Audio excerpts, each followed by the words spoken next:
Hey, we started a podcast. Yeah, Philly G, because they know who I be. The King of Kings. I'm back. What it do, people?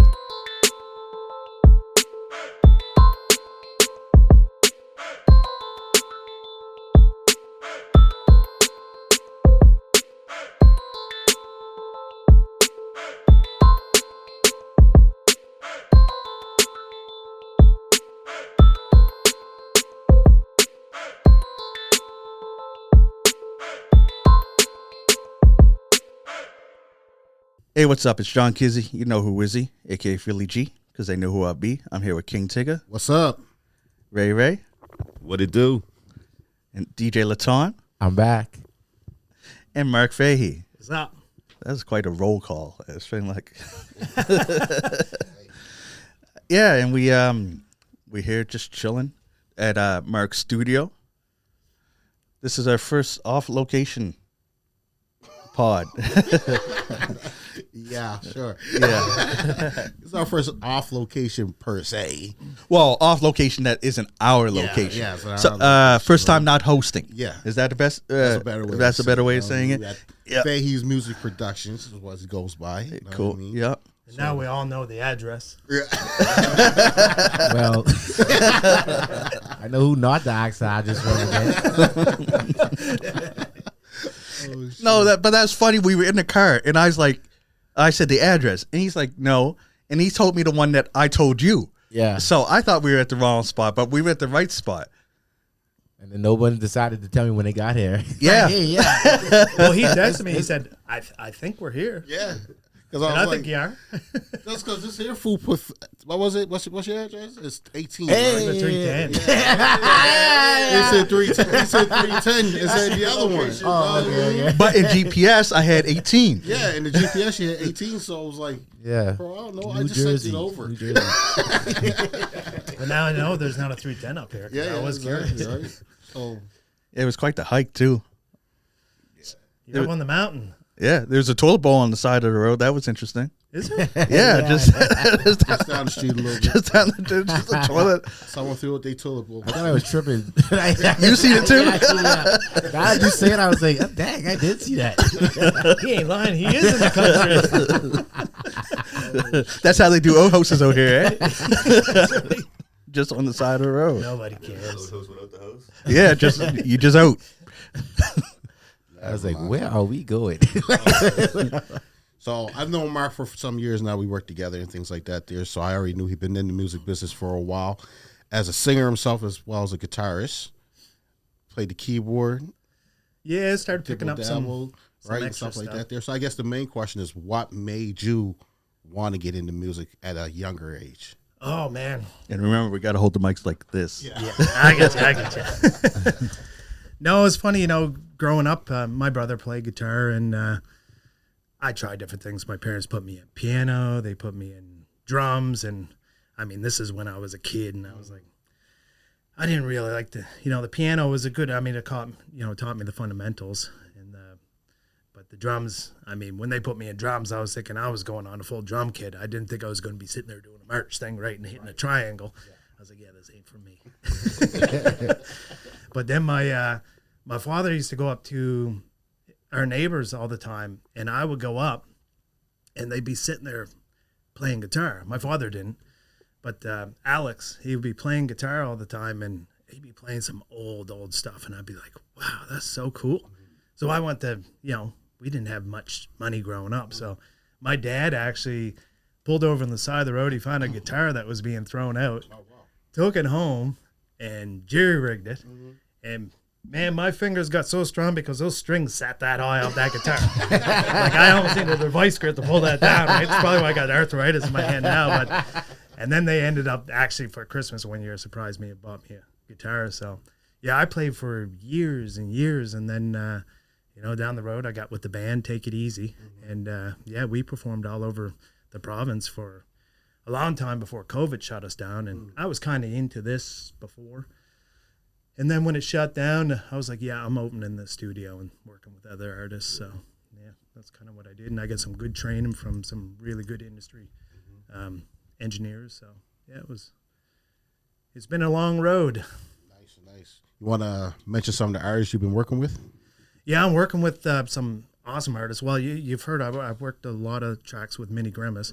He's got a lot of talent, and just recently, within the last couple of years, he started singing, and man, he's got a crazy voice. A lot of people say Jelly Roll, and he does have that kind of vibe, Jelly Roll vibe, but it's his own kind of vibe, which is cool, right? And then Polar Bear, working with Polar Bear, and man, that guy's like a lyrical genius. Like, he comes here and he's like, okay, I'm gonna do a warm up, and he does it, and me and Minnie are staring at it. I was like, that was a warm up? I was like, no, that's the take, dude. It's done. Yeah. Yeah, and then I got Find a Balance, Robbie G's CD. Just he was selling it, but it's coming out on streaming platforms on the 30th. So I got 2 tracks on that. And there's some other artists that are reaching out. So yeah, a lot of stuff. A lot of people ask me, do you have a website or anything? I was like, I usually just do the beats by request. Like, somebody will call me or they message me and say, hey, can you make a style beat similar to this? And so it's more of a request thing now. But in my spare time, I do make a couple, and I'll post it online when I do that. And then usually it's gone pretty quick, which isn't a bad thing. No, not at Okay. all. Yeah. So that's all my question. You go ahead. So when you do your music production, like, what kind of beats do you kind of like to focus on? Is there like a certain lane you like to stick in, or do you like to explore all different avenues and paths? Anything but heavy metal and opera. That's basically it. But see, I played when I was performing for so many years, like, we did some originals, but it was all covers, and we did everything from old soul stuff to country stuff to old rock stuff. Like, so I was like, I love all that different style of music. And I grew up in Sambro, which, I mean, that's where I was born, but I pretty much grew up out in Spryfield and that. And, everybody was so big into the hip hop out there, like, Too Short and Pac and Biggie. And I just loved it, right? And, I was like, I can kind of take that style and do my kind of style with it. And, like, for instance, the very first song that I ever did and released with an artist, Minnie, was Eyes Wide Open. And I contacted him. I was like, what do you think about taking your hip-hop style and my rock style, and we'll make something totally different? And, that track took off quite a bit. But, yeah, I don't have anything, like, specific to what I want to stick with. I mean, I love R&B, rock, country hip-hop. I love mixing those. Yeah. Some trap stuff. I don't do a whole lot of trap, but I find lately the soul beats is what's really, people are loving that. And it's starting to come back. Robbie did one. It's on his CD with Classified, produced it. And Classified, he's awesome with those soul style beats. And there's lots of stuch coming. I can't really say anything yet, but there's some there's some stuff coming. So all I can say is stay tuned. There'll be announcements. And what's that difference for you? Like, because you're somebody who does music yourself, you record yourself, but, like, what is that difference when you're recording another artist? How's that process for you?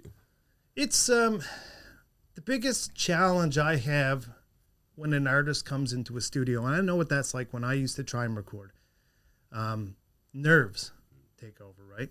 So usually when an artist comes here, I shut the lights down. I got my accent lights and stuff going down, just trying to relax, make them more relaxed, right? Because if they're nervous, then they're just going to sound like a test run in front of the vocal. Oh, so that's what the light's for. Yeah. Well, that's actually a humidifier, so my guitars don't dry out. What you gonna say? I was gonna say, I got this mic in my hand. I'm gonna say some stuff. I didn't know. I always see studios and the lights and stuff. I didn't know it was the purpose for the lights. To get you in the zone. Oh, okay. Yeah, it's to like get you in the zone. Remember, I said last time he makes porn, so he thought it was for porn, right? So how did we get here? It's so early in the show. So early. you asked about the lights. I just learned something. So I don't use the lights for that. Wasting no time. Hey, Everybody trying to be like, yeah, Mark. Hey. Yeah. I thought we was waiting for the 10-minute mark. I didn't cuss you. Oh, I guess. Okay. All right. I can say porn within 10 minutes, bro. Yeah, you're right. But yeah, the biggest thing is, any artist that's coming in to record, they need to be 100% prepared. I don't want, if somebody's in here and they got their phone up reading the lyrics, you're not prepared because you're concentrating on two things. So if you got your phone up and you're reading your lyrics, and yeah, you're going to hear it in the vocal. You're not going to get the emotion, the passion in the vocal. If you got that memorized and you practice it till you're almost sick of it, you're going to come in and you're going to give that performance. The performance you give on that microphone is like the performance that you're giving on stage. Is the difference if you're just going to stand there on stage and sing your song looking straight, or you're going to put some energy into it, right? And you got to do that. Obviously, you can't in a studio jump around because the mic's going to pick it up. Yeah. But you want to put that energy into that microphone, because when people listen to it, they feel that energy or that emotion if it's a sad song. And that's what really, that's what takes that song from here to there, because the most important instrument in any production, any song, is the vocal. Right? You can have the craziest instrumental track, but if that vocal is not there, it's just a $10 instrument that's sitting in front of a $1 million track. Right? Yeah. So you got to be the star of that track, and the instruments are just backing you up. They're highlighting you, right? So that's the main thing. That's mostly what I run into is so people are comfortable. Not porn. What you doing, man? People thinking this stuff. This is not true, guys. By the way, not true. Whatever Tyler was saying, not true. So, I'll clip this up later. Along with this, Be a nice clip. so along with that question, let's piggyback off that. Like, I don't know why I said the word. Anyway, do you work with anybody, or is it gotta be like a certain? Because I'm just going off when you were saying that they're not looking at the phone. Are you work with professionals only, or you were like with starting artists that? Starting artists, right? Like who've never been in a studio, never seen. Do you work with like those level? Yeah. Okay. I did a track a little while ago with Regan Garner. And she wanted to do kind of this old, like this kind of rock style. So it was a song that she wrote. And she sent it to me a cappella. And I was like, okay, so I played a piano track on it, and then I just built the production up. And she came in, and it was her first time ever being in a studio. So I was like, I'd love that because I'm helping her out, right? Yeah. Because I know I was in that place before, right? And I'll do anything to help an artist out. So, I'll do certain things like, I do sell beats. And it really depends on what's involved in the production, but I'll do splits with artists too, right? Because I miss so many opportunities on songs that I wrote, and I don't even know what the songs are anymore because we had this technology back in the day, like Facebook and all that. And so I wanted to get them in. I can do a split with them so they don't have to pay up front. But I mean, I can judge if it's a serious artist and that they're going to actually not going to come in here and say, oh, I'm just going to record that, and then that's it. I just did it for fun. It's like, no, like we're going to work together, right? Help you get discovered a bit. The most I can, right? Because like I said, I was mentioning before, I missed all those opportunities because I couldn't afford a studio. Go in there and spend $500 or $1,000 on doing a song. So I'll work with people that get the right head on their shoulders, and definitely. Especially if the song blows up, because then everybody wants to know who produced this or who did the beat, or like they want to know who's behind all the magic. Exactly, yeah. And I mean, my goal is, I want to be up there with the top producers. I mean, I love C. Lance's work, Starcore, Classified. Like, they're amazing producers, right? And I mean, I listened to their stuff and I was like, oh, geez, I really like the way that he did this kind of beat. And, it's inspiring when I start doing beats. And I was like, I really like how he's doing this here. And I'm going to not obviously copy it because it's kind of cheating, right? But I'm like, I'm going to make my own style kind of a little bit like this, because that makes you unique to who you are as a producer. Yeah. And if you're not repetitive and you're different, that's what makes you stand out. Right. It's one of the things that I think about as well, like when I'm in film, and I was wondering if it's the same for you, because we both work in film, and one of the things that I've found about myself is I've watched TV and movies differently. So when you're listening to music, do you listen to music differently now that you do the production yourself? Yes, I hate it. I can't enjoy a song in the car no more because I'll listen. I was like, oh man, I can't wait to hear this new track, and I'm like, what the fuck? It's like, why did he do that? He's got too much compression on there. Oh man, what?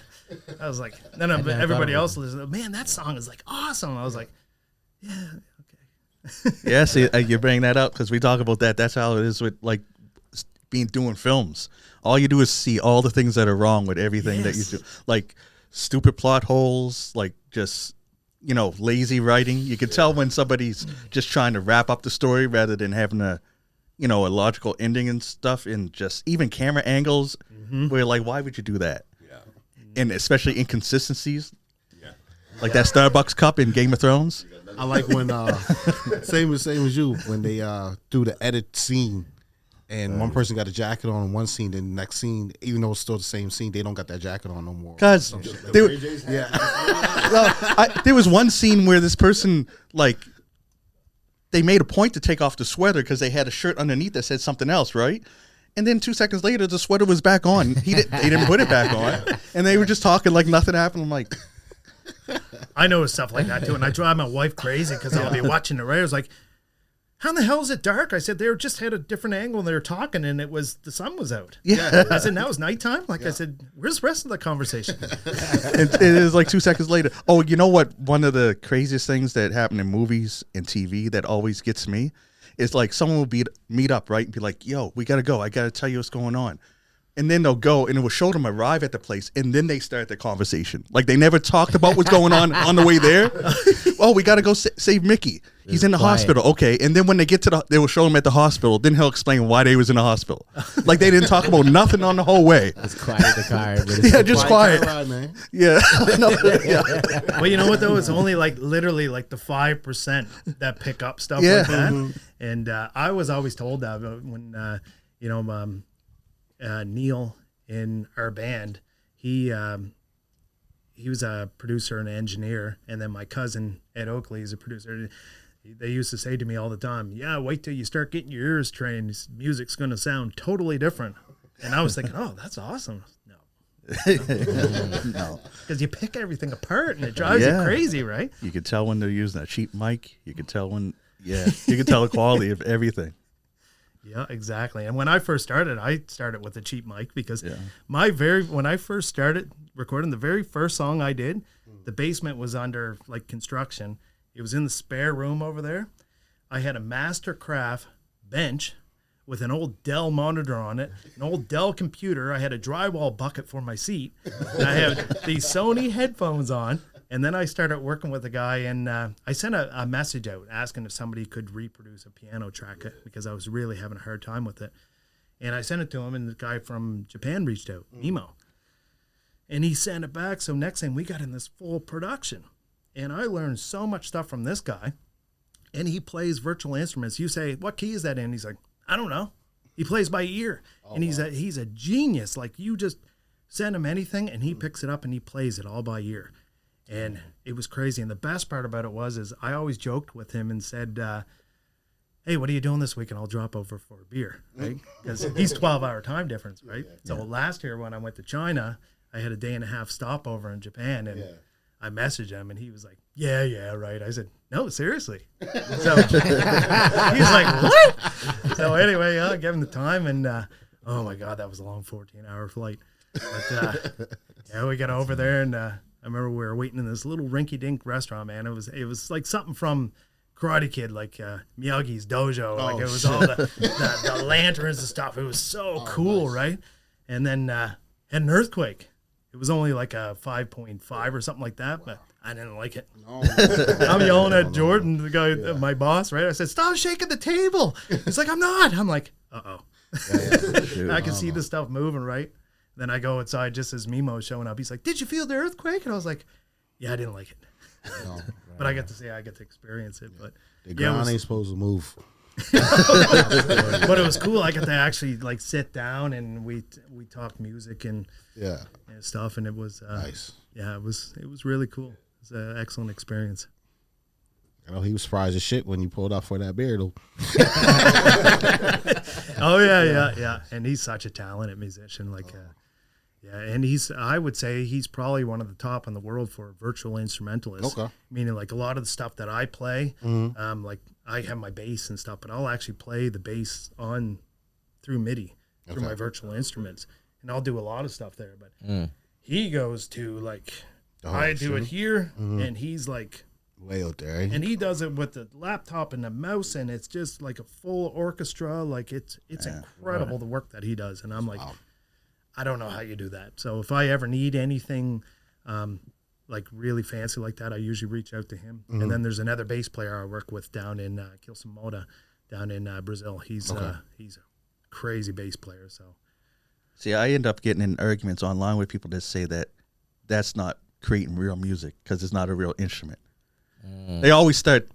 You could tell it's a certain type that just are trying to diss hip hop. Oh yeah. Saying hip hop music isn't music. They don't play any instruments.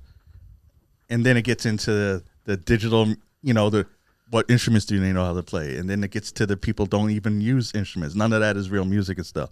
What do you feel about those assholes? I just checked the time. We're 20 minutes. Not being biased. Because it's straight out. If Mark, you agree with him, you're an asshole. Yeah. By the way, I know he doesn't because he just said. I still play my instruments, but once in a while, if I want to I don't have a full orchestra in here, right? So if I want, cello and all strings, then I'll set it up through my virtual instruments, and I'm not going. It's not being AI created or anything. Yeah, you're still playing. I'm actually playing it on the piano, so I need to know the music theory of it. This song's in a C sharp. I need to know what's going to work out in that chord for C sharp. Right. So. Because if I just go and start hitting keys, well, that's going to sound absolutely horrible, right? But the AI stuff is changing. I made a post a while ago because I've had some stuff sent to me. What do you think of this this song I produced? And I'm like, you've never produced anything before, and it was done by AI. And then I said, I don't care. Go ahead. Like I have no problem at all. You want to do your stuff through AI? That's no problem. I said, but don't tell people that you produced it because you didn't. The computer produced it, not you. But some of that AI stuff is pretty impressive. Yeah, I can tell when I listen to it. Yeah, and the other guys that do music, they can tell too. They'll listen. You can tell it's AI. Yeah, you can hear certain artifacts, especially in the vocals, right? Right. Yeah, the vocals for sure. But some of those stuff they put online, like I don't know if you heard those versions. Of like different songs. Yeah, like lightning crashes, and I actually had to share that. Oh, really? I was like, wow, like if somebody could actually play a cover and sing it like this guy, he had kind of a Stapleton kind of voice. It was incredible. It is crazy, man. Real. I seen a lot of the 50 Cent ones. Yeah, I seen a lot of those ones. Yeah, and Slim Shady, those ones. Yeah, like Slow It Down and back in the day is like.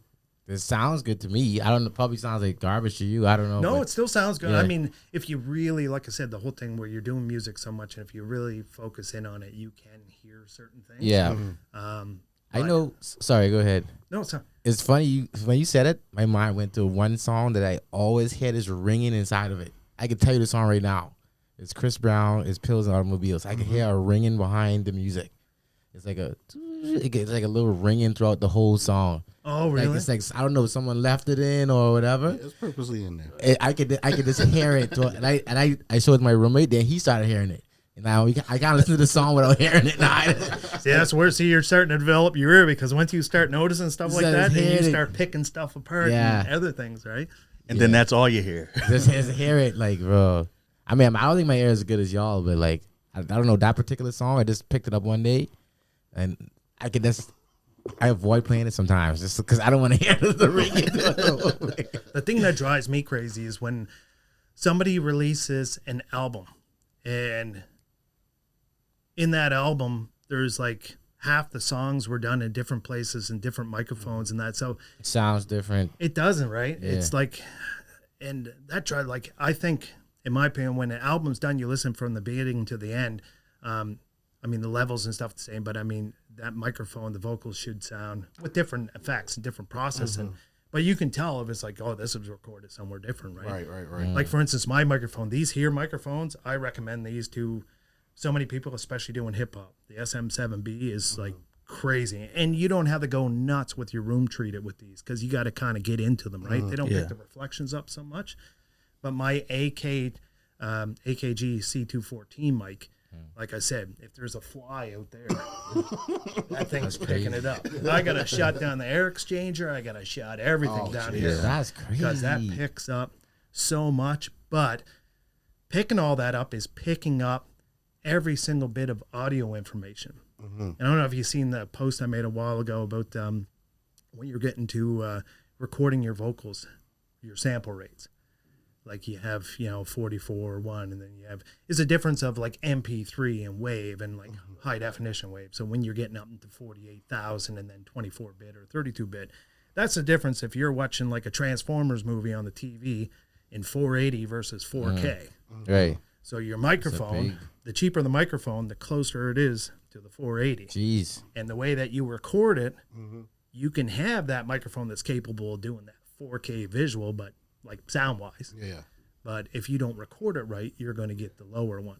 So you want as much information as possible, because when somebody sends me tracks, I process that all up at 48,024.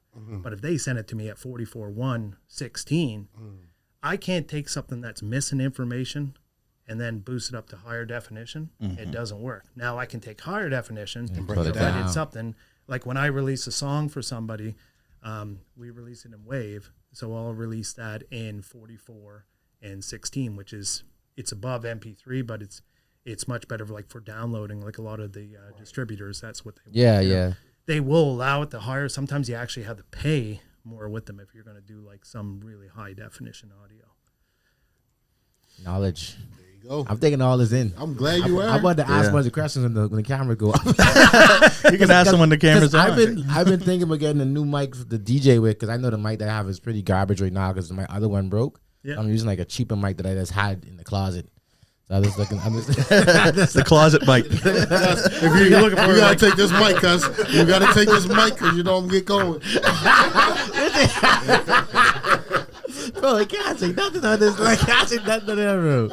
So you're looking for like when you're DJing, Like, like I'm DJing, talking like, 'cause and- I talk a lot, like, especially at the Caribbean parties, I talk a lot. Yep. Yeah. So That's it. Or a Shure 58. That's all you need. Sure 58. Shure 58, man. You could, those mics are like the best mic ever. I mean, they're that rigid. They're industry standard. Like that's what we've used for years, right on stage. And they are so strong. You can actually build a stage with them. Use them like a hammer. Like, I'm telling you, they are like the toughest microphone and most durable.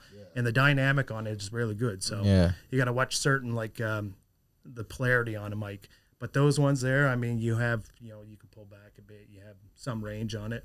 But I mean, obviously, when you're singing with one of those mics, you got to, working on stage. So when you're hitting the big notes, you got to kind of pull back. Okay. Unless you have, I some talk type of really close to the mic. Is that good for like? Because I don't know. That's just how I. Oh yeah. Like when I'm DJing, I talk really close to it. Yeah. Okay. Yeah. You just make sure that you don't go and cup the mic like that, because I cup the mic too, man. that can create some feedback. I'm breaking all the rules, man. You see any picture of me with the mic in my hand, I'm cupping it. I don't know. Go check out the Shure 58. I think they're like. 58. I think they're like. 100 something. I don't even think they're that much. Oh. Well, they probably went up like everything else, but Yeah. yeah. And I bought that microphone over there. It's a blue. Yeah, that's why. That's the one I was pointing at when. I mean, it looked flashy. I loved it. It was on sale, and they said, "Hey, try it out." And it was a great mic. And then our lead guitarist Neil, he bought one too, and then his conked out, and then we're performing at the bar, and I'm singing. I'm like, man, I can't even hear my vocals, and we're constantly turning the monitor up. It was a microphone. Mine did it too. Mine did that same thing. Like I was playing, just I thought it was the controller. Oh yeah. I was switching out changing the XLRs and everything. Oh, it's the big. mic. I put the cheap one in. Boom.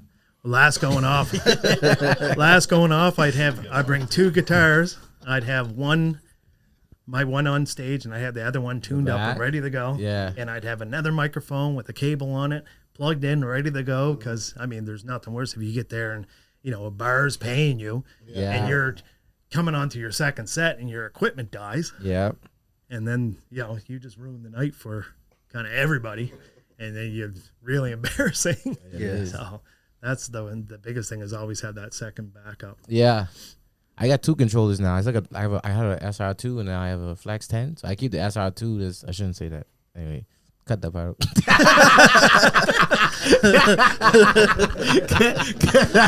But like I keep it like a backup because we were out to a wedding. I forgot where we were like an hour away from here, and then the controller started tripping out. Like it wasn't. It was like it wasn't responding, and I was like, man, one of us had to drive back into Halifax and hurry up drive. Luckily, the ceremony was like an hour or 2 before the reception, so we had like that one. Yeah. Anyway, to your point, just having a backup. It's good to have a backup, yeah. And always, and I've learned this, and I can't believe it happened to me again the last time when I did it, because I'm not a professional DJ. If somebody asked me, like friends or family, or hey, can you come out and DJ? You this, Yeah, I'll take the gear out and do it. And the extra gear I need, I'll rent it from Long and McQuaid. And 2 times, I friggin' didn't check the cables. And I didn't have the right cables. And of course, it's Saturday, and they shut down at 5 or 6 on Saturday. Yeah. And I'm thinking, like, how can I get this going, right? And I got more stuff plugged in, and I've made it work. But, I mean, that's when you start sweating and you start panicking, right? Because it's like, man, if they don't have music, I got to run somewhere. With your phone? Bluetooth, Spotify. Yeah. That's all I do. When I do anything like that, I'll DJ right off. I got 2 playlists on Spotify. Oh, yeah. Nice. And I got it downloaded so I don't need the internet. Okay. And I got it set up that when a song's coming to the end, 5 seconds, it rolls into the next one. Just you can set that up. Yeah. So, but my brother-in-law, the one I told you is from Dominican, he DJ'd all over the place, and he's got the turntables. Like, it's crazy. He can take a AC/DC song and an opera song and a Tupac song and make it sound like it was all the same song. Yeah. Nice. And, With stems now, you can do a lot. Yeah. Can do a lot. Yeah, there's so much. TrackLib, I think, is one of them that's on there. You can get a lot of old samples. And Nice. see, that's the biggest thing, too, is I tell everybody, I stress it, do not get free samples online. If you're going to use samples, I do use some samples in my songs, but when I get a sample, I pay for it, and I got a license for it. So Right. when that artist gets that, and some say, hey, that, and I usually change the pitch up and everything on it if I'm using it. Some artists will get it, and they're like, oh, somebody else is going to have it. I said, when you release this song, there's going to be 100 other songs that are going to be kind of similar. I said, look at poor Ed Sheeran. That guy gets taken to court. I don't know how often. Like, it's crazy because his song sounded like one. I've actually had one of my songs flagged before. Minnie and I released it, Grimace Party. And they said, oh, the sample that's in there is on another person's song. I'm like, okay, well, they let you listen to it, right? I listened to it. Not even close. It was a bass. And this was like a organ, like in a totally not even the same melody, but the bots pick it up, right? So, of course, I got my license, and I just, sent them the screenshot, and they're like, oh, passed. So that's how you make sure that you got your back covered, because there's nothing worse, especially if you had somebody and you were charging them, you sold them a beat for $300, and they go to release it, and they're like, can't put it on nothing. yeah. And then you don't look too good. Yeah. So Definitely. that's why when I tell someone, hey, I used 2 samples in here, I said, here's a license with it. So if you have any issues, I said, it's signed off to you now, and it's cleared. Nice. Proper. Always protect your back. Yeah. For sure. And since you sell beats as well, and like help artists produce and you help record artists and things like that, has there ever been a time where you've kind of, and without naming any names, sold someone a beat, gone through that process, and then you hear the final product and you're just like, oh. Yep. Yep. I might not share it. Dang. Like, you did that to that? But I always stress to anybody that's even, like it's like, so I would send stuff back and forth. Dwight Dion is one guy. He went to school. He's got his music, his engineering, sound engineering. He was actually came in like the top 3 or something in Canadian Idol back in the day. Like, incredible singer. He actually I actually shared his song, Jack and Jill, I think it was. He released it, and it's incredible. But he bounces stuff off me, and I bounce it off him, because once you're in the studio and you're mixing your music, you're hearing it over and over and over. Next thing it's like a smell. Eventually you don't smell it, but everybody else smells it. You know what I mean? Because you get nose blind or whatever, you get used to it, right? Yeah. Same thing as with listening to it. So when you start mixing and processing and you're listening to that same thing over and over and over, your brain actually starts to make it sound the way you want it to, even though it's actually not sounding the way it's supposed to. So when I get to a point, I usually send it off to him, or I'll send it off to, my cousin Ed or Neil and say, hey, do you notice anything? And they'll be like, yeah, I notice you got this happening here, that happening there. And I'm like, really? And I'll go back and I'll listen. I'm like, I hear it now. Because you get blind to it, right? Yeah. So it's always good to have that second set of ears on it. Yeah. I always do that. I recommend, tell everybody to do that, right?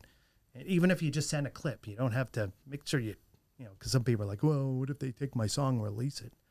I got to release your song. It's you singing it. I said, do you obviously don't trust them? Make sure you know them or whatever. Just send them right? So. And I see you got a nice, impressive setup here, some really cool studio monitors here and stuff like that. But I'm interested about your testing process after you finish the production, because a lot of artists that I know, when they have their music done, they have to go play it in a car or go play it on a different stereo, those kind of things. Do you do any of those tests? Oh yeah. So I played here, like these are near field reference monitors, right? So they're flat. So meaning flat is you hear everything. As soon as your ears are trained to it, you hear all your frequencies. You'll hear any issues in that song. So when that's all kind of weeded out, because I always say when you get to the end of everything after processing, you comb out all the weeds. And then you go and you try it in your headphones. I got 3 different sets of headphones. I have these mixing headphones over there. They're flat. So if they sound good in those, then they're going to sound good. So I got 2 different ones there. I have my Beats headphones, and then I'll play it in my work van. I'll play it in my wife's car. I'll play it in the Ford Edge out there. So I play them all, right? Yeah. And, really, I mean, that's the hard part about it, because you're criticizing everything where you're doing it so much. But if you're like, okay, that's passing this, that's passing that, it's like, oh, well, the bass seems a little kind of thin here, then you jump into a different vehicle that's got better bass, and you're like, oh no, it's fine, right? So it's always good to do that little bit of testing. And the thing, like I said, sending it off to somebody else. Like, I know one thing, like Dwight uses the, what are those headphones, the VSX or whatever? They advertise it all the time for mixing. You can go on the... I'm not sure. Yeah, I can't remember. So he has those, and they're pretty incredible. So he can hear certain things in there, and you can actually change it to, like on your screen, a car or in a hall or a different studio. Like, it's pretty crazy. That's dope. Technology's insane now. What it is, like Crazy. Yeah, speaking of that, the advancements in technology, how has that changed music production for you? Well, I mean, we always. It's making it better, like with the virtual instruments, because before, if you had like a virtual instrument, like a piano, like if I run this here through and I pick a grand piano, if this was 10 years ago, I'd be like, oh, that's terrible. But now, oh man, it's like actual real recorded pianos that they use the audio from and then create it through your notes. And so you actually get, like, it's almost impossible in some cases tell the difference. Now with drums, you can. If you're running processed drums in there, like some real professionals will hear the difference. Like, and I did a video there too, like doing your own drums. Like I play them on my pads there. So the difference when you're doing your drums is every time you hit a kick, you're hitting it at a different velocity, which makes it human. Because if we're playing on a kit and we're not hitting it exactly at 50 psi every time, right? And we're not going to hit it exactly right on the 100%, to a hair on the timing. So when you start getting like perfect velocity, perfect timing, our brains are weird. They process it as fake, even though that we're not thinking it's fake. And then you lose interest in it. But when you start doing that, and that time and variation and the velocity variation, it makes it human, And then it actually makes you want to listen to the song more and more and more. So that's why I like doing it on the pad there. And if I mess my timing up, that's the nice thing is through MIDI, I can just go as like, because when I did Eyes Wide Open with Minnie, so that guitar, that whole picking sequence, that is like a crazy sequence. And I did 14 or 15 takes by the time I got it, because I had to do it from the start of the song to the end of the song. Yeah. And I'll tell you, there's nothing worse when you get to the last 10 seconds and you frig up. Dang. My fingers were almost bleeding at the end of it, right? But everything on that track was all played, like every instrument. I mean, I can't relate to that part, but I can relate to the part of being an artist, trying to record my verse and getting to the last few bars and then mess up a word, and it's like, I don't really like punching in. Yeah. I want to go full the way through, right? So exactly. And the problem that happens with that is because I can tell too, if somebody sends me, they'll bounce their clip. And they'll send it. I was like, okay, well, they screwed up there, and then they hit record again because they recorded it like this, and then when they went back, they were either like this or over there. So it changed. And as you get closer to your mic, you get your more lower frequencies, and as you get further away, then you get the higher frequencies. So if you get closer to it, so there's always kind of a distance that you want to be on that microphone when you're recording, because it will change. It's going to, the guy that's doing the sound is going to hate you if you're like this here and all over the place, right? So I'll be calling and say, do it again. Yeah. Yep. And seeing as you're an artist who's performed around the city, around the province, in many different venues, what's your favorite venue to perform at, or what's your favorite style of venue to perform at?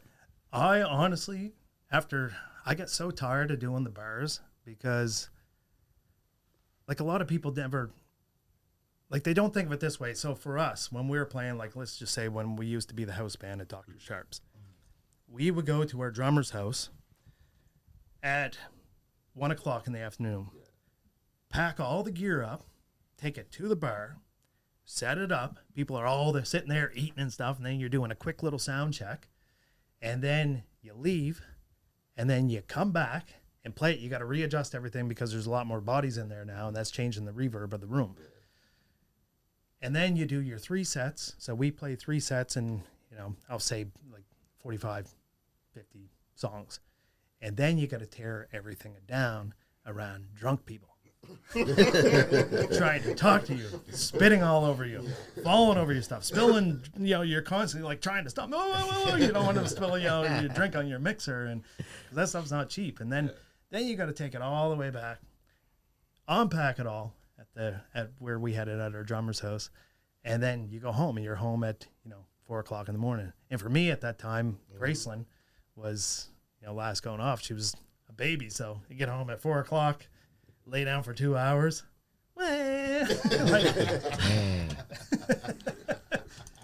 So after that, doing festivals and benefits. Oh, man, I love doing the benefits. Never got paid, but it was just great. Literally, sound guys there, walk on stage. They even adjust your mic for you, plug your guitar in, you do your set, and you leave. There's no setting up, nothing. So you're not into a full 8-hour day and dealing with that, right? And legions. I did like doing legions because you get to a legion on happy hour, you just got to talk on the microphone. They're dancing. You don't got to sound good. You guys do nothing, right? You just talk. Hey, how's everybody going? They're just dancing. All right. That's the best. I do miss it though. Performing was.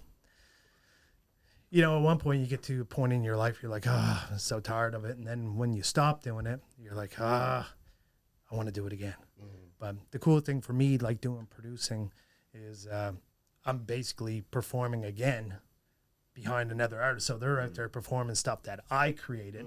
So I get to hear my stuff. Like there's nothing more cool than hearing a song you produced on the radio. Like that's so cool.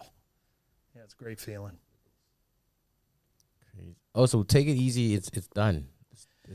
Well, we've been talking about. We actually got together for a couple kind of jams. Yeah, and we were talking about it. Maybe getting back together and doing it. All right, something. Back on the saddle. I'm starting to work on training my vocals back again because we went there to practice, and I never sang for 2 years, and I was like.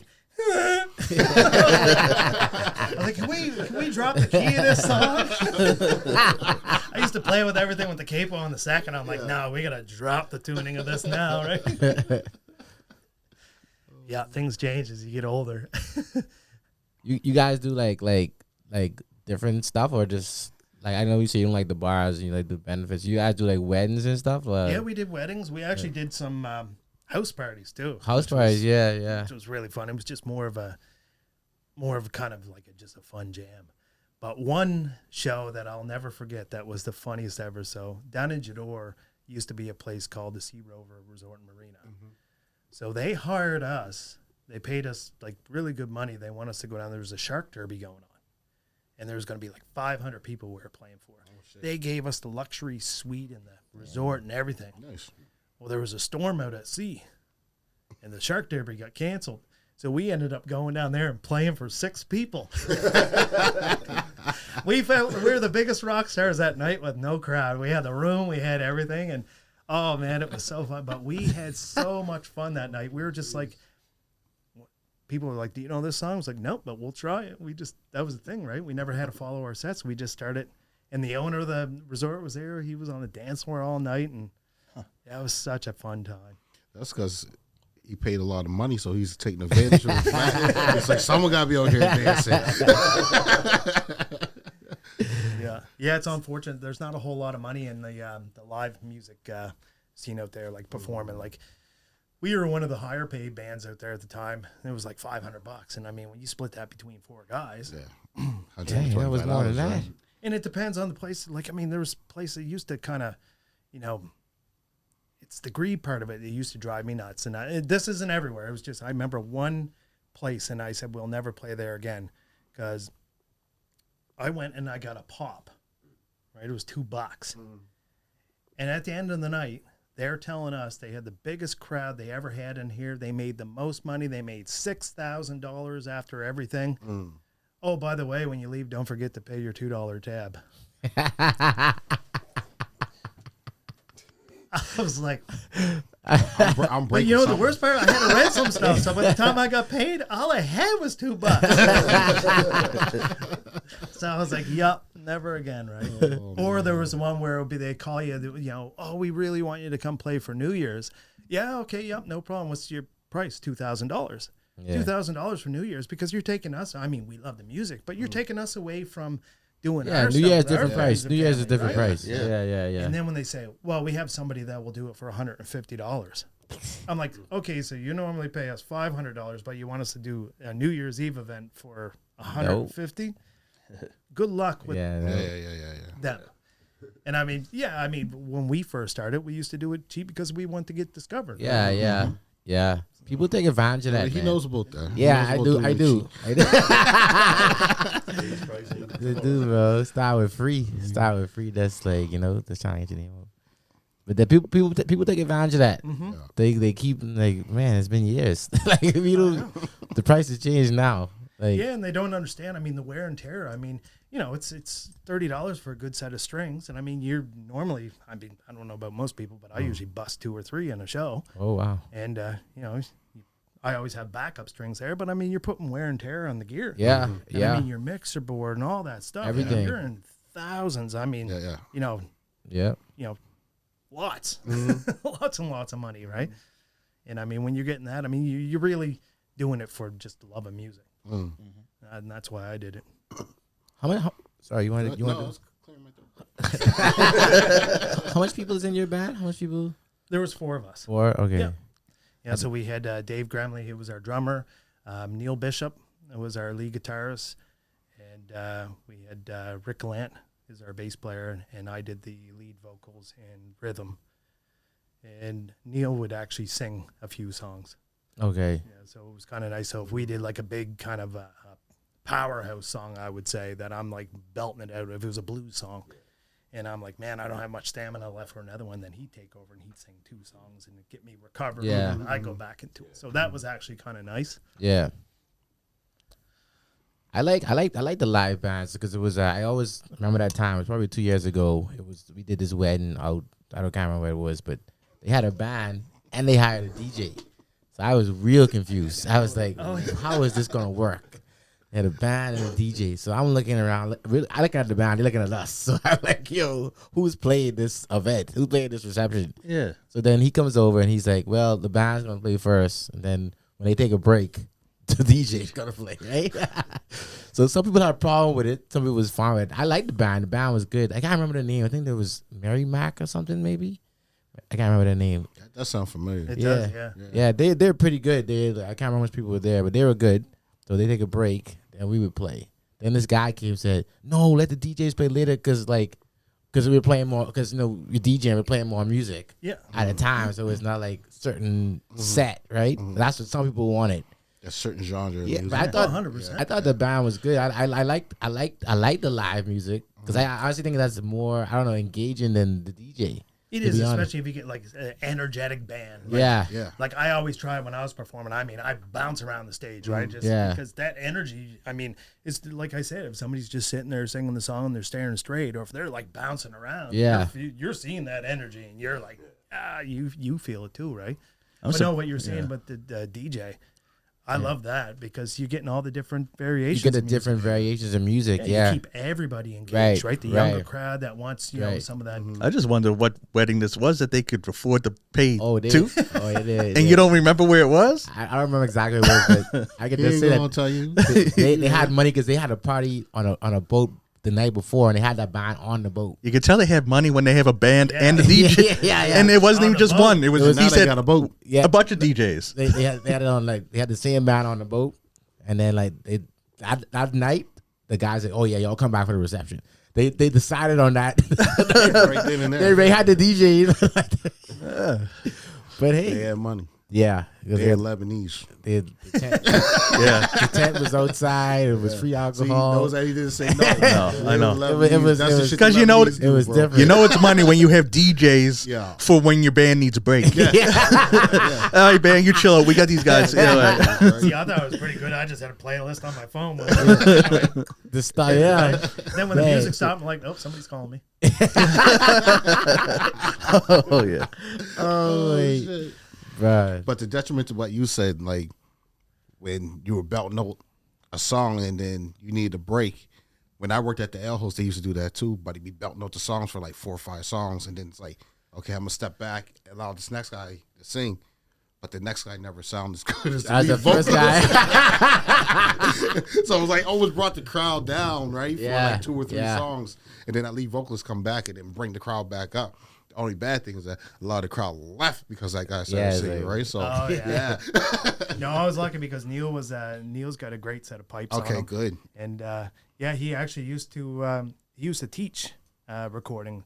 Okay. So and I'm telling you, I've never seen, like, I've been playing on stage with him and screwed up because I'm watching his fingers go on that guitar. And I'm like, thinking there's going to be smoke coming from it.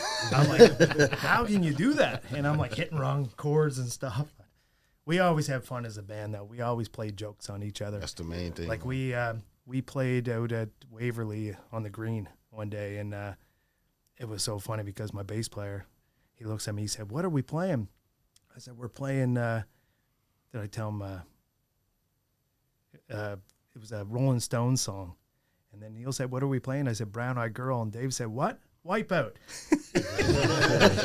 I didn't know there was a note that was so sour that come out of a band. We literally, it was the first time that we ever just stopped. Everybody started Somebody a took a different picture song. because we were all like busting out laughing, right? But that's the stuff that we used to do that I miss, right? Because our chemistry, I mean, we were like best friends, family as a band, right? Which is hard, right? Because it's the work and play kind of thing, right? You got to be professional, but if you get along and have that chemistry, then you're gonna make some like amazing music. So when you're performing like with your band, is there like a certain go-to song that you guys are like, this is gonna get the crowd hype? No, I mean, it's really funny because it all depends on the crowd. Like when I used to do Dr. Sharp's, we had almost 3 different set lists done up. So we would go and, okay, we would play a Saturday night here on the 15th. And they're all about the old 60s, 70s. And then the next weekend, we'd start playing it and 2 people on the dance floor. So it was like switch up to country rock. more modern rock, dance floor packed, right?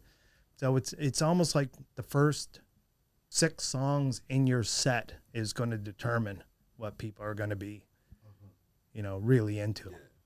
And I mean, it's hit or miss. I mean, that's the thing is when you're performing, you got to make that. And this is, I always shout this out about Robbie G, because whether he's performing for 5 people or performing for 1,000 people, you get the identical performance from him. He's always got that energy on stage where that's where it can fall out with some artists is they get up there, you don't have a big crowd and they're kind of like, there's nothing in there, right? It was like, no, you treat it. It's the same every time, right? Yes. Because if you get those people to start sharing, Exactly. then Never that's know. the pyramid effect. It just keeps going and going and going, right? So if you can you go into this show in this province and you grab 10 new fans, and then those 10 fans, 6 of them share it, and then 4 of those share it, then you go to the next one, you got 100 people, and so and so. By the time you're done doing all your performances for the summer, you just gained, 5,000-6,000 people.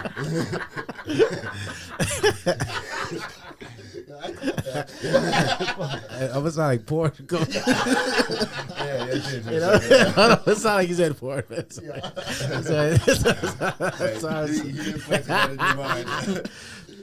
I don't know. No, but like what you say is crazy because that just happened to me last night. I swear. I swear. Porn? No. You started all this. Tyrone, man. He used to talk shit, man. The guy's 10 minutes late, and he shows up talking about porn. It happened to be last night. Just like you're saying, like perform your hardest no matter how big the crowd is. Yeah. Like last night I was performing Rig there in Dartmouth, and like these ladies from the valley drove up because they saw I was playing in Dartmouth. So they drove from New Minas to come up. Because New Minas crowd is not big, right? It's not always big. But that's like you're saying, like you gotta perform at a level, people they tend to follow you. Yeah. Yeah. And exactly. it happens. And I've seen it throughout like the whole last year. Building like little pockets of people in different places just by not letting like a small crowd just let me go like, oh yeah, I'll just carry this dance to like this level and just keep it. Porn set by porn set. Just carrying the crowd. Just carrying the crowd. Porn set to porn set. Oh, shit. You were doing music, right? Huh? Yes, yo, see Tyrone's gonna skew. I'll tell you now, Mark's just as bad as me, so I'll let you know. And look what I said, 3 ladies. This podcast was 2 hours, but it's only 10 minutes. delete. Oh my god. Oh, I don't delete none. I clip it up. Oh my god, man. Yeah, but no, every time, just make sure it Yeah. stays the same every time. You Yeah. got to do that. And you got to do it because don't go into the mentality of this for money. Do it for the passion where you started at. You love the people to hear you. The money is the benefit from it. And then that eventually can become your career. Yeah. So I you told just you. got to focus on do what you love. No, that's 100%. definitely something that's big for me. Anytime that I go to a show or need to see anybody perform, it's that stage presence. Like, what are they doing on the stage? How are they interacting with the crowd? That kind of stuff. Because as you said, you might have a small in-person audience, but they might be sharing that out to the world, and that's people seeing that performance, right? Yep. So that's a huge part of kind of keeping up with your crowd and keeping up with your base, right? And you'll see it in the videos. People always post videos up there. I was like, man, that's crazy. Look at them go on stage. And then, it turns around, there's like 10 people There's there. no one there. Yeah. I was like, yeah, good on them. Like, that's awesome. Yeah, so artists out there, don't get discouraged if you see small numbers at a show, because we don't want anybody to slow down their performance or give a half-assed performance because you have a smaller audience, because that might be being shared out to the world where other people are going to see that, and that might bring up your numbers based off that performance. Yeah, exactly. 100%. I totally agree. I'm always a strong believer in that. Totally. You never know who's listening. Could be even like a manager of another spot in that spot. He may just be there in the background. He'll book you because he's seen what you're doing just for that little bit of people. It's an opportunity. Sorry. I always say that when it comes to like music, like we're like releasing songs and stuff. And I always say to artists, and Polar says this all the time. It's quality over quantity. You can release 10 okay songs, but then release one incredible mixed and mastered song. When these songs go out and they play on little radio stations here, a lot of scouts are listening to these radio stations for local talent. If that's the route you're going through, if you don't want to be independent and you want to actually go and work with a label, right? But yeah, it's always quality over quantity. Don't rush and get too excited to get that song out there. Do it right. If it's going to take, I mean, look, what was it? Eminem's last album? It took a year, right? Don't go and rush and say, oh, I'm going to do an album and release it in 2 days. No, get it perfect, because when you get that perfect out there, people are listening to it. They're like, man, this is tight. You don't want them to listen to it, listen to the first 2 songs and say, shut it off. Yeah. Those first 2 songs are tight and crisp and like mixed and mastered, like incredible. You're going to listen to the whole thing and share it. Yeah. You want it shared. Yeah, we reviewed a few albums like that. You wanted to check out, and I said, bro, I couldn't get past the first 2 songs. And just turned it off, right? So 21? no, it wasn't 21. I can't remember who it was. It was one of your favorite artists, actually. Oh, geez. Busta Rhymes. No, it definitely wasn't Busta. Check 9. Nope. Those are my favorites. Method Man. There is some incredible artists around. Yeah. It really is. It's just getting them in the right place at the right time, getting their quality music, like their music done, the quality correctly. Yeah. Because that's, that's what you want. You want to get No, that into the definitely. right Good ears. product out there. Yeah. You ever work with any DJs in here? Like you work with any DJs in your settings here? Oh, Like here we go. He's gonna start plugging himself. How much you charge? I just ask. We're talking about DJing, right? Not even DJ. Like I don't know. Like I don't know. If people do that in Canada. To be honest, I don't know if you mix and master like DJ like mixes or anything like or your own, or I don't know. No, not me. I mean, I've done well. I mean, if instrumentals like doing a beat or whatever, I guess would be kind of like that. Like when I post a beat or anything or send it off to an artist, I mix and master that. Okay. So they can get the best quality. They hear what it's like. But when stuff is recorded, like when they're going to actually get the beat from me and record on it, then I send them the copy that's not mastered. So they get the stems. So that's the biggest thing that you want, because you can go on like YouTube and get a free beat, but you're only going to get an MP3 quality, and you're going to get the one beat, everything mixed in there. The problem with that is your vocals, like a piano. When you sing, piano is one of the worst things to try and mix around it. And the piano and the track will sound incredible, but if you played it by yourself, like took it out of all the other instruments out, you'll be like, oh my God, same as a guitar. But when they're mixed properly in the track and the vocal is ahead of it all, it's ahead of it, but it's sitting in the mix, if that makes sense. Yeah. It's another instrument. It's the most important instrument, which I always stress. But yeah, you want to have that, get all those stems, because then the person that's doing your mixing and engineering can work that around your vocal. Because if you have that, it's mixing. When I get when somebody asks me to mix something up and they send me the beat and it's already mixed, I'm like, so then I got to fight with it, try to get those vocals to fit in there where I can move stuff around and, make space. I can pan that guitar to the left and move this over. So that vocal's in the center where it should be. So it's always worth it to pay that little difference and, own that beat. Yeah. And then you Makes can sense. send all your tracks off to, because some of my productions I do. I did one a month ago. It was 49 tracks in it. That's all different instruments and elements and everything. Because even my drums, I mean, you got the hats, you got the toms, you got like everything. Then you got overhead mics. Like it's all the sound, it's all like real sound to it. That's wild. Shit. 49? Oh, yeah. Manny Fresh only had 11.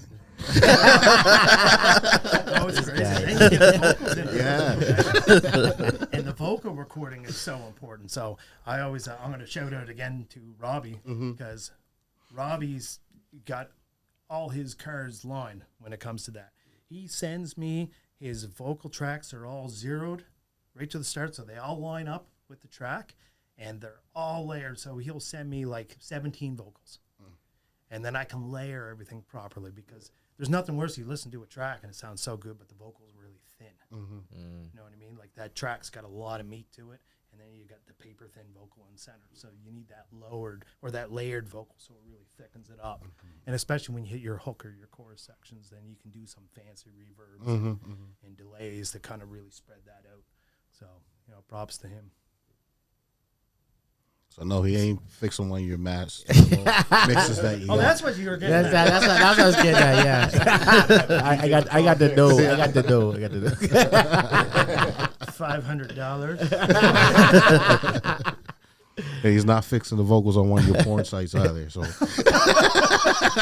Now you have multiple ones. Could be just like what is gonna happen to this episode? Like this guy.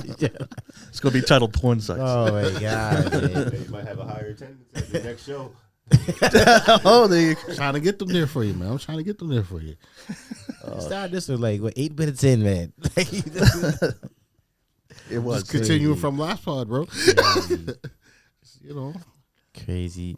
You one doing it. I mean. Do you have like when it comes to people coming in to record? Do people record in here? I'm guessing. Yep. Do you have like a set price, or is it's based on you feel that? To be honest, already, I don't know. I don't think so. Level of. It really depends. I mean, if somebody comes in and they're not prepared, it's going to be more, because then I got to go in. I use programs like Melodyne.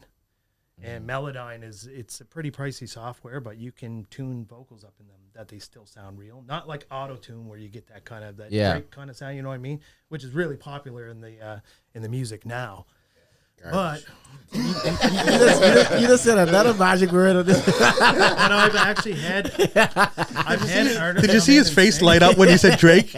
He just went all smiles. You said the word Drake, and he just became like the happiest. So this is our camera here, right? So Drake, he DJs and does porn, just to let you know. Okay? Yo, no, this is not true. This is my camera. That's false information. And he's from Truro. Anyway, let's go. Like, he's answering the question. The guy, man. You got too happy. No, though. it really depends on the amount of process in the work. Like I really stress to get it right, because the less processing you do, the better quality it's going to be. When you start changing stuff up, you're going to start losing quality. I've had artists record where they couldn't sing in the key of the track, so I actually had to take all the instruments in the track and redo them to the key that they were singing in, because their vocal performance was great, but it wasn't in the right key. I was like, it would be a perfect harmony, but by moving the instruments to the key that they did. And I hate doing that because I do lose a little bit of information in the instruments when I do that, like quality-wise. But rarely I've had that happen. But yeah, it really depends. And like I said, the whole thing with the split thing and that, I work with artists that way too. So, see, it sounds like Marshall got sent your guys' track that you guys was on there. Probably could have fixed it. I have no comment on that. I'm just gonna say what I said. I ain't gonna say who, what's, what, and where. Just I think Mark sure got sent that track, and he probably could have retuned it a little bit better for you. I got nothing to say. That boy's media trade. He said, "No comment." is he saying he doesn't like the track? I think he doesn't like how it's mixed. I think that's I just don't like how it was mixed. I just, for these guys, the beat was not them, but they had no choice but to be on the beat type of thing. So therefore, now their voices don't make the melody. The melody of that beat is not what these guys are used to rapping on, right? It's more for someone that's more melodic, or maybe a singer that likes to sing about emo stuff and things like that, right? So, but you can fix that too by like, if it seems like something's missing in a track, how the vocals go into the instruments. Yeah. Depending on it, and I've done this in the past too, I've added another instrument melody in there to complement the vocal that blended into the track, and it glued it together. Yeah. Like the beat was good, don't get me wrong, just that the voices that were on that track didn't match the beat. Okay. Right? So like it wasn't their type of style. That's all I can really say. The biggest pet peeve I have too is if I got a collaboration beat to do, and everybody recorded on a different microphone in a different Yep. room. Yeah, that's what this was. That's what this was. Oh my Yeah. God, it's a mixing nightmare because I've had one sent to me. The reflections were so bad. I'm like, did you sing this in a hallway or a bathroom? And then the other one's so clear, right? And it's like, oh man, like I don't know what I'm gonna do here. And then you got to change stuff, and then you got to take the other vocal and add some, washed out reverb on it that you don't want to. And it's the only way to get it to work because they can't do the vocal again. And then it gets to it's released, and I don't share it.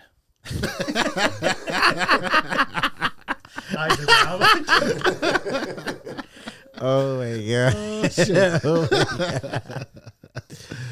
Oh man. But that can be a bit of a pain. And that's why, like, it was a collaboration song, so you gotta listen to it and you'll see what I mean. It happens. I had stuff sent and it's mixed by really well known sound engineers, and I could tell. I was like, okay, that sounds like one's done on an SM7B, and it sounds like one's on a Newman or something. I could hear, right? Because the difference, like these mics are really warm. They got a really nice analog sound to them, and that's what these are incredible for hip hop vocals. Where you get, like I mentioned, my AKG. If I get a female vocalist singing on that, oh my God, the crispness, the air. You know what I mean? Like we always talk in mixing terms that you add air to the vocal, it adds that really nice kind of crispness to it. Right. And that mic, you barely got to add anything to it. But then you run into mics that are hot like that into sibilance issues, where you're getting a lot of somebody's like with their phrasing and S, and those syllables in there. And there's plugins that take that out, but it's more processing. That's wild. Nice. All right, we got anything else? We'll just make fun of you some more. I don't know. I feel like I have to do with personal, like what I want to get done. Was that even English just now? You do. I like, I don't know if that's English either. I'm trying to process what you said. I think I'm asking the question of my personal stuff that I want to get done. like. Okay, That's better. Yeah, 'cause you didn't say that a second ago. Okay. You abbreviated everything. I better slur it. Yeah, you gave us the porn star version first. I cannot, bro. Give us the DJ Well, like version. I say, always get a second set of ears. Yeah. Mm. Whatever you're doing, right? Always get a second, because somebody might say, hey, if you change your couple notes here on your bass line, or if you put a run in here, or if you added some high keys up here, or really element that, and then you're like, yeah, that extra creativity from somebody else will really make your track kind of shine. Not only that, like I said, you start to come blind to the sound, and you're missing certain things. And somebody will say, oh, you got a little too much reverb there. You might want to pull that out, or the delay's not working there. And then once somebody says it, and you go back and you listen to it, you're like, now I hear it. Yeah. So it's always good to get that second set of ears on anything before you release it. cool. Do you record like He ain't done yet. I told you he wasn't done yet. It's all good. do you record like just straight vocals, like not singing, but like somebody's like talking? Yeah. Just like, and you just make sure that's crisp, and you do that. That's like You're on a job interview. It's This like- is the personal shit again. You know that. Well, we did a couple of years ago. Polar released that song, or not song, the spoken word. So we did that here. okay. Yeah, that was a crazy, like emotional. Yeah. So he was up there, he was in tears doing it, and I'm over here trying to mix it, and I'm in tears, and I'm like, I gotta pause this, man. Stop it. Oh shit. Yeah, but no, I do that. Because you're trying to get them drops. Yeah, Is that what you're going to? I was thinking with the drops next. I had another idea. There you go. You want us to leave? The DJ drop. You can leave if you want. We good, man. The funny thing about the DJ drops, you've been talking about them for forever. Yeah. And you've explained like 4 times that these mics are like the greatest mics that used for stuff like that. Yeah. And you got them every Monday. You got access to them every time. He can perform a drop at any That's true. week. You mean just like putting like an intro kind of Yeah, like I use drops like when I play sometimes. Like some say my name, a lot say my name, okay. and then like I know you're gonna say something. That's why I say it. You even had guests that were on the show that you could have asked them for a drop I there. could have done that. That's a good idea. It would have did took that 2 for my- seconds. My brother-in-law, I got him to record. He said DJ Jacko because that's what he went by. And then I went and processed it, and it goes DJ Jacko. It echoes. Yeah. And it goes off, then it speeds up, and you put it in a song when you're performing. It sounds good. Yeah. It comes right in. It sounds really, really cool. That like you do that too. $500. No, I do. For you, 400.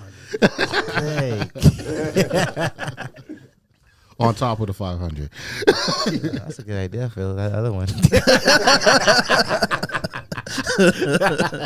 You said I'll take the free I, one. also do, I do jingles for podcasts.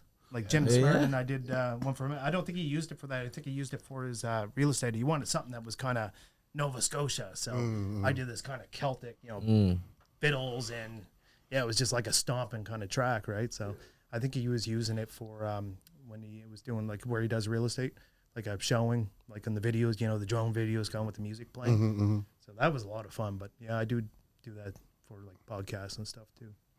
It's not to mention, we've got to mention that too, that Mark won that beat competition that we judged as well. Oh, okay, this is That was yeah. That was a year ago. Yeah. Was it a year ago? Yeah.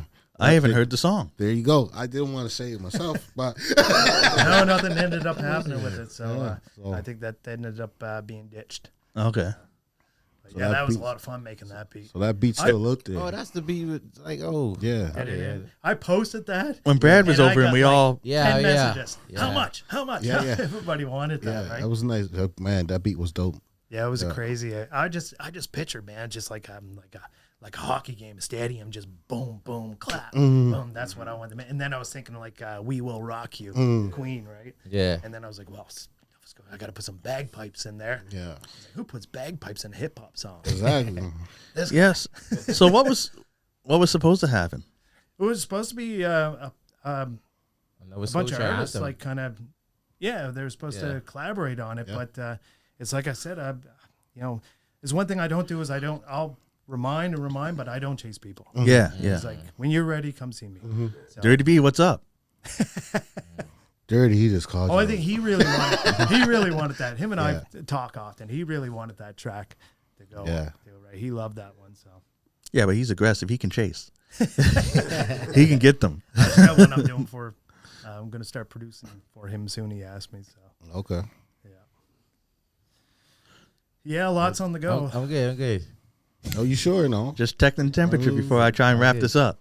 'Cause last time, that's You sure you good? I'm good, man. Okay, because we covered the DJing part. You want to cover your other business part, or because just Let's go, man. production I got to be done on that too, right? You win today. You win. Give you an award, man.